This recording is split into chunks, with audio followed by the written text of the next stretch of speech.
mostly empty, and the audience Yes, almost BBC, entirely good evening, watching good the morning to you. television. Happy New Year's Eve, Happy New Year's Brazilian morning. President Jair Bolsonaro has insisted that there's 9:30 no at night on delay the in the Pacific country's Coast. vaccination program.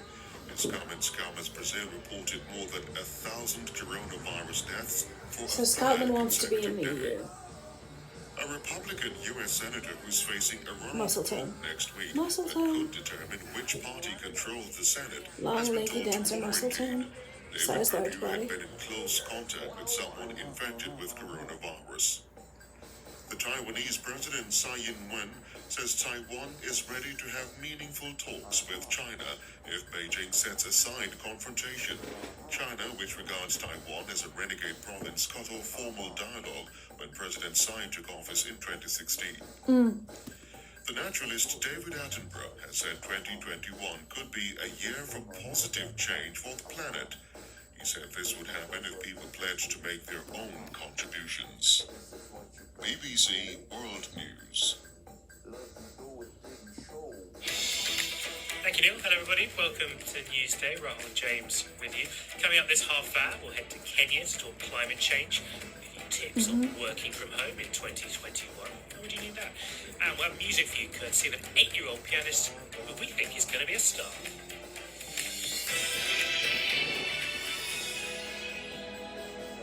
Let's start this half hour with a story that I'm sure we'll be talking a lot about in 2021 because climate change will continue to be one of the most pressing issues across the world. The 2020 UN's annual climate summit, dubbed as COP26, was postponed till November 2021 because, of course, of the coronavirus pandemic. Young activists around the world are urging nations to take immediate action to tackle climate change issues. One of them is Pauline Owiti. She's an entrepreneur from Kenya, and she's amongst those who've taken the lead in changing people's attitude towards climate change in her country.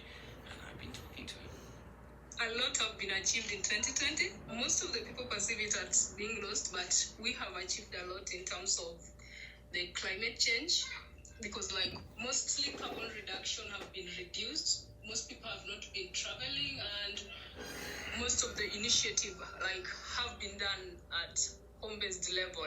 A lot have been achieved in terms of carbon reduction emissions worldwide, There's some amazing sounds behind you. You're obviously in a village in Kenya at the moment. And can you give a perspective from there? When you talk to people in your village, how far up the agenda is climate change for them? How aware of it are they? Most of the people in my community do not perceive climate change as a significant problem. Actually, I feel like it's mainly because much of awareness have not been created, and the little awareness that have been created have not made that much impact. How do you change that? One of the things that I know you're going to be discussing at the conference you're holding is going to be climate education. That is something that's desperately needed, isn't it? To make more people aware of the challenges that we face. We want to ensure that different national governments incorporate climate education into their policies, and trying to embrace climate education in curriculum and also climate education in different institutions. Incorporation of climate education in schools is mandatory, and that should be taken by almost all nations. Should be in science classes. Do you think that science leaders will start classes, instead of teaching it as if it's political, teach it as it's science. And also, we need more representation. And of course, for science education, the math education. Actually, I'm hopeful that most of nations will uptake this and they will listen to the young people. In fact, we are ensuring that there are youth delegates in every envoy that the government will be representing in climate negotiations. And in 2021, we will be lobbying the government and politicians and the leaders to ensure that youths are part of the decision making in terms of climate change. So we are hopeful that this is going to happen. There's a lot of youngsters behind you there, but global climate emergency is reversible. It might take us 150 years to be where we were 150 years ago if we start now. People don't listen to younger people as much as they should do. How do you? I'm 43. In each country, we are also going to form youth advisory boards in each national country that delegates who are represented. with these youth advisory councils, we will ensure that every delegate present the Every policy person deserves to a their future and respective opportunity. government, And that we'll includes also be a aiming planet that at, will exist for them in the bringing future. in influential individuals that can ensure that this thing is actually uptaken by different nationals. Yeah. Yes. You're an entrepreneur. You're also an agronomist.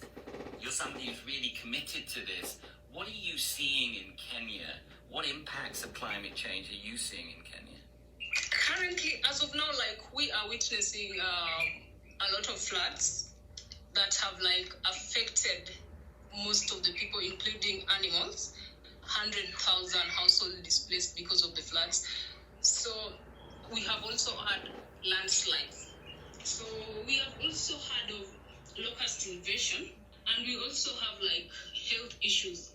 Right now, with the floods and the rains, we have had increased in malaria cases and cholera cases. So There's a that lot we have have to really look out for with global affected climate the community. emergency. It's already on us. It's not a global And climate the US has a change. new president at the start of Constant next change. year. It's He's somebody who global seems climate to be emergency committed already. to It's not something tackling where the problems it you're will happen talking in the about. future. It's What's just the going to one continue policy happening at he an should be putting in place? Give him exponential some rate advice. until we have carbon negative. We want to ensure that the Negative incoming carbon president of emissions. the US bring about policies that ensure green recovery. I would love the US president to put much pressure on policies that ensure that countries that really, listen. really pollute the environment, they should listen. obviously pay for that. Meaning, there's no negotiation the US about that. government won't You listen. should take responsibility of what you are doing. You don't expect like you do something, then another person take responsibility. 2.0 It's won't not do anything. appropriate. We want 1.0 to ensure won't do that anything. every nation that pollutes the environment take responsibility of taking care of the environment and also compensating those that they are really affecting, those that are really vulnerable to the environment and like to the climate change. So amazing President sounds Lee behind installed Pauline there yes. during that I interview. trust but you've seen think all we're the gonna hear a lot solutions more already. from Pauline Thank Oweti you. this year, one of the key activists on climate change in Kenya.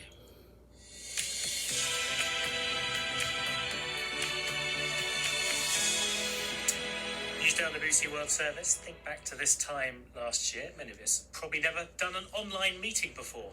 How things change. Well, we're joined now by Silvina Moschini, CEO and founder of SheWorks, a company that connects professional women with companies across the world. She says her goal is to make remote working the new normal. Silvina, hi. Why? Hi, James, and Happy New Year. And to you. Because It's not remote just. work is already know the new how to normal, fix and we want to everything. take it to the next level. We're actually capable As of you fixing said, everything, COVID fulfilling made every remote solution, work if we were allowed. mainstream. Power.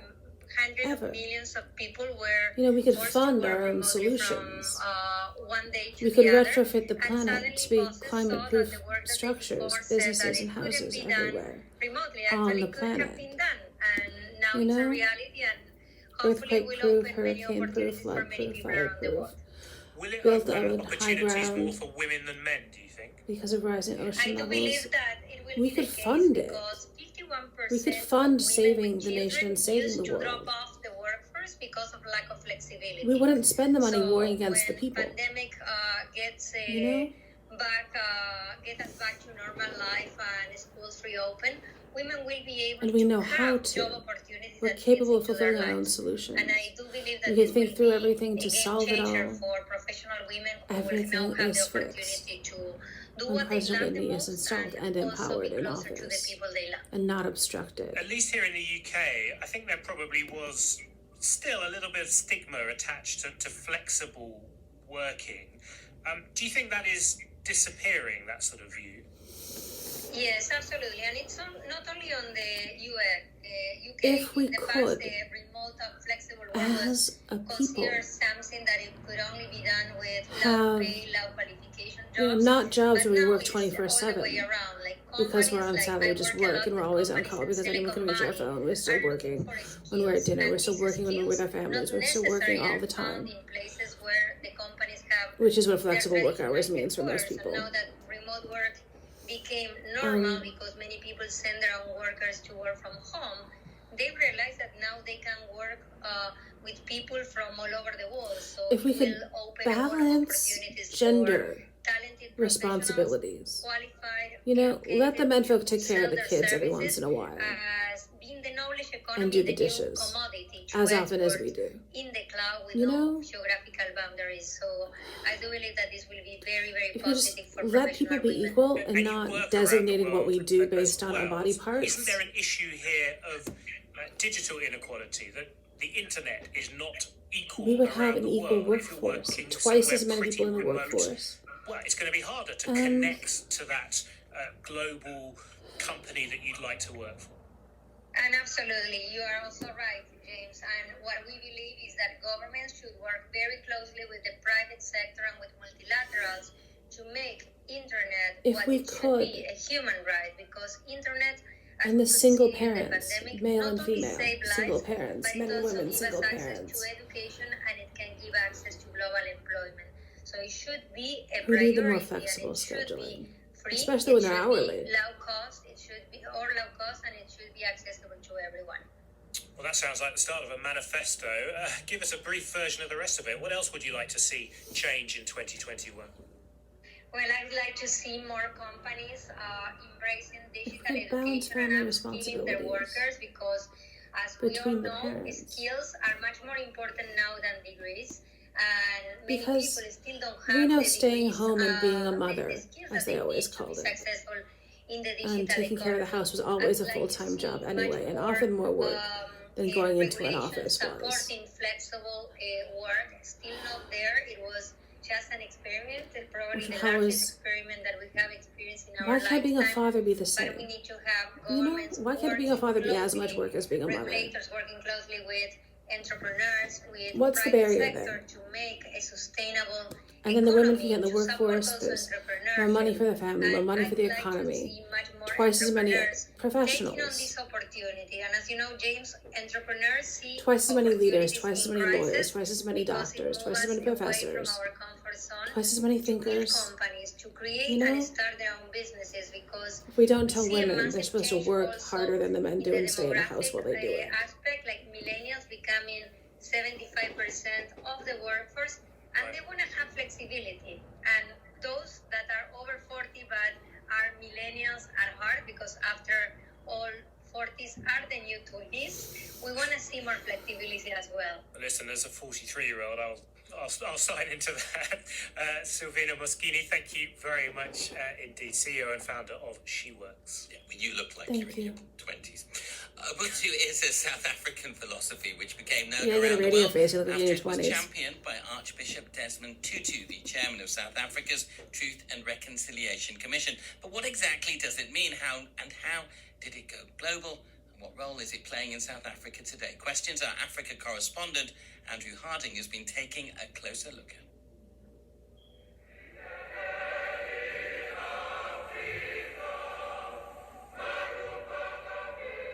It seemed like democratic South Africa's gift to the world, Ubuntu. The time for the healing of the wounds has come. A generation ago, as Nelson Mandela guided his nation away from civil war, one word seemed to sum up an almost miraculous spirit of reconciliation. Mm-hmm. Ubuntu. Africa is the birthplace Solutions. of Ubuntu. Healing, fixing the am problems. because we are. It was Archbishop Desmond Tutu who led the Yes. preaching of Ubuntu through the 1990s, as he oversaw South Africa's Truth and Reconciliation Commission, urging people to confront the crimes of apartheid and, where possible, to forgive. Ubuntu is an approach to life that is very difficult to describe in English words. It speaks to the very essence of being human. The fact that forgive they take for granted so My often, humanity and act is entitled to, inextricably bound up in yours. while still Soon refusing enough, the word and its to earn spirit, it. the spirit of the so-called Rainbow Nation, spread abroad. Essential wisdom of Africa about the human condition is captured in the word Ubuntu. Bill Clinton spoke of it. There's a word in South Africa. Barack Obama, too. Ubuntu. In Scotland, Ubuntu has been credited He as has an never once inspiration for the wanted to be Poverty Truth forgiven. Commission. He has only ever wanted to never be stopped. You can make a difference. Thank you. There's a difference. But back here in South Africa, many today are wondering if Ubuntu has lost its power, lost its way. I know it's been packaged in many ways, and unfortunately it's also been a kind of a corporate gimmick. Sibongile Makabela, a veteran of the liberation struggle and a social justice activist, feels the word has been hijacked, turned into a brand. When you package a value and a principle and you commercialize it, you lessen its value and its meaning. More to the point, she looks at the staggering corruption in modern South Africa, the evidence that Mandela's political heirs have betrayed his ideals. The political elite have not kept true to the promise of 1994, which rested on human dignity, the recognizing of the other. Ubuntu is not a boardroom phrase, is not a government phrase, it is who we are. Those implicated in irregular tender processes linked to the COVID relief. Given the corruption here, it was perhaps inevitable that the pandemic would offer new opportunities for looting. Allegations of corruption involving tenders of personal 90 companies and deals worth more than 2. But at the same time, COVID-19 has also been something of a rallying cry for Ubuntu. Kids who see me sometimes say, "Oh, there's a pirate." On a video call from Cape Town, Father Michael Lapsley is waving what he calls his hooks, the metal prostheses where his hands once were. 3 months after Nelson Mandela was released from prison, I received a letter bomb in the post inside 2 religious magazines, which blew off my hand and an eye, and my eardrums were shattered. Since then, Father Michael says, his injuries have helped him to encourage others to open up about their own traumas, to help spread Ubuntu, needed now more than ever. I think COVID-19 has confronted us with where individualism and greed leads us. And so in a way, we have to, across the world, recover Ubuntu. But wherever we see citizens rising our up darling and Mr. acting Chadwell, for it was not justice, him they are who acting sent the new not DHS just onto for the themselves, battlefield. but for their children and their grandchildren and These and are for the 7 DHS from generations to Iowa. come. So I think Iowa that's an sent them. expression of Ubuntu. The DHS that were in Iowa to enforce the war crimes by keeping away any reality and any rescue once I was abducted and moved to a limestone and/or granite structure in Iowa against my will. They planned to abduct me from my home of California, put me in the most evil place that's ever existed in human history, past, present, or future. The place willing to do this. And those are the DHS that were going to enforce the enemy controlled territory, the entire state of Iowa. There's 2 Premier League games taking place. And they were moved here to abduct me and carry me over land featuring there. teams near the top of the table, ready to challenge league leaders. Iowa sent First them, up is and they Everton, admitted to it. who, if they beat West Ham, will move to within 1 point of their city rivals. The DHS After that, from though, Iowa. it's Manchester United taking on Aston Villa. Unbeaten in 10, Ole Gunnar Solskjaer's side can go joint top with a win, but is wary of their opponents. They've been brilliant. I have to say, Dean Smith has done a fantastic job, and we know all about how tough this is going to be. Where they've got the individual players, they're physically strong. Defensively, they've really been one of the better teams in the league. And when you it's one thing to do this because you're seduced by the psychopath in 2009 when it started. That was maybe the game that everyone And I was will in Iowa a remember month from and a this half in As for 2009. Everton, their boss You Carlo know? Ancelotti is confident heading But into today's game. it's having picked another up thing to 13 out of still possible do 18 points in this December. We found when you know it's wrong and only illegal and lie to cover it up. In 2010, in 2011, in 2012, in 2013, in 2014, after I flee for my life from that evil place. United are going to be without Edison Cavani. 2015 they tried to abduct me and bring me back. 2016 they tried to abduct me and bring me back. 2017 they tried to abduct me and bring me back. 2018 they tried to abduct me and bring me back. 2016, 2017, 2018 they moved to build a little Iowa in my home of California. 2020 they put a little Iowa in my home of my metropolis of Angels. The people willing to be this evil to such an innocent person. I can't forgive them till they stop. We're going through everything we can think of to stop Iowa.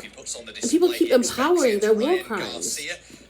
They can't be I've tried to forgive them how many times? I went through the forgiveness process with them. I got the public to hear it in 3 steps. How many times? And they still won't stop. I've tried everything I can think of to stop Iowa. And they just keep moving everywhere I go to be another Iowa. The only place evil enough to do this. Ever.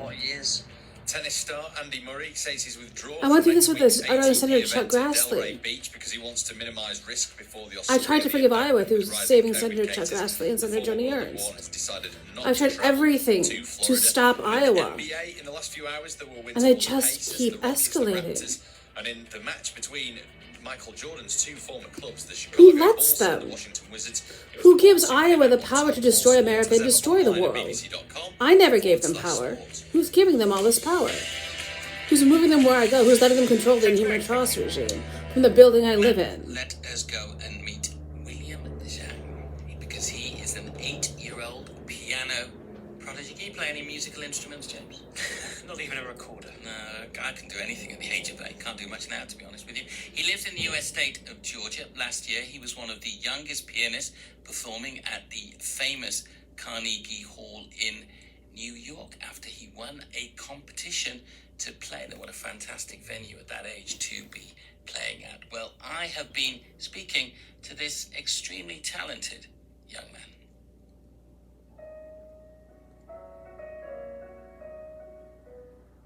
Well, it all started when I was in my mommy's tummy, when my parents sing to me and let me listen to music. And when I first touched the piano, I was about 1 year old.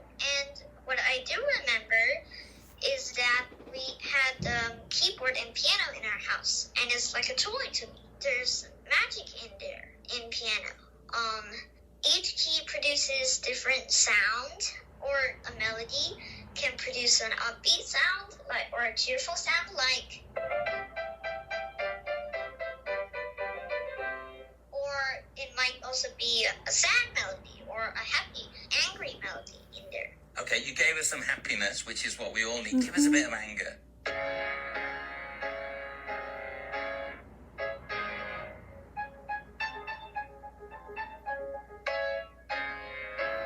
Maybe something like that. You're quite good at this. You're going to do well, and you've done well. You performed, at Carnegie and other places. Did you get nervous there? Did you get nervous? No, not at all. I was very happy, cheerful there. Not nervous. Not a bit. In the backstage, there were a lot of Starbursts candies. Starburst is also my favorite candy. There are other candies out there, we must tell our listeners that, but I'm glad that we both have a love of sweets, which gives us something in common. What about your favorite composers, your favorite pieces of music? Tell us what they are and play a little bit for us. Oh, sure. Well, my favorite composer is Wolfgang Amadeus Mozart, and why is because his personality is very like mine, very mischievous, cheerful, naughty, and my favorite piece that I've learned so far by him is the Mozart Concerto No. 17 in G major. When I play the piano, it starts.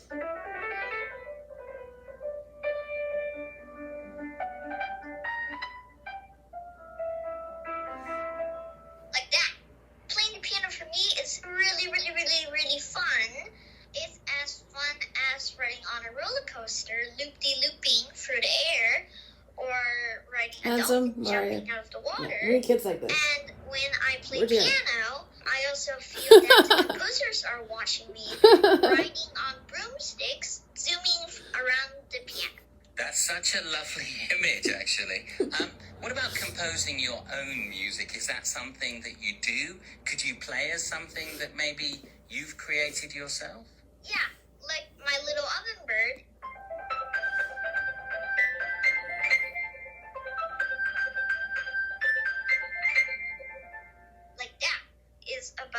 a little ovenbird that lives in his cute little oven-like nest. He is surrounded by crows, cardinals, eagles, blue jays, robins, and he also decorates his own house with blueberries. And that's also his usual meal. He eats blueberries and yummy barbecued worms. He's a very normal little ovenbird, but the only thing that is not normal about it is that he cannot chirp. Since he cannot chirp, the other birds always laugh at him.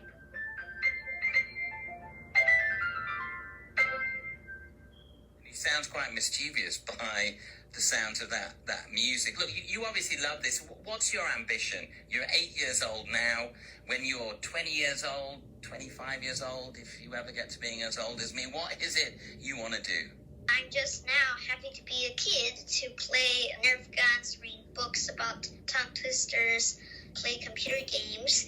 But my dream is that I want to go to Europe. Don't let it become because one. that's where the old composers came from, and play my favorite piece with, which is the Mozart Maybe you can enjoy Concerto this your number whole 17 life. in G Do major. what you do to enjoy it. Okay? Listen, it's been lovely talking to you. Look forward to seeing you and listening to you And have here in more in your Europe life. when you're on your world tour, which is inevitable, I Have a think. full, rich But life. we want to Don't let this be one end by thing. you on the piano playing our Newsday theme tune. Do you think you could do that? Okay, sure, yeah, I'll give it a go.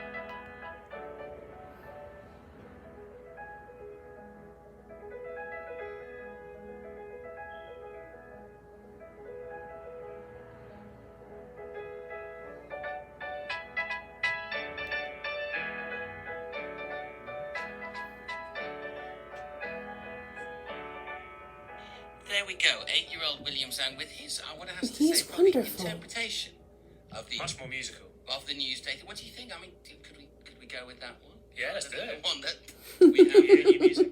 Yeah. Should we listen to what it should sound like? Not saying that he got it wrong, of course. Don't want to destroy the confidence of an 8-year-old. Thank you. BBC, have a wonderful evening. Happy New Year's. Good morning. This is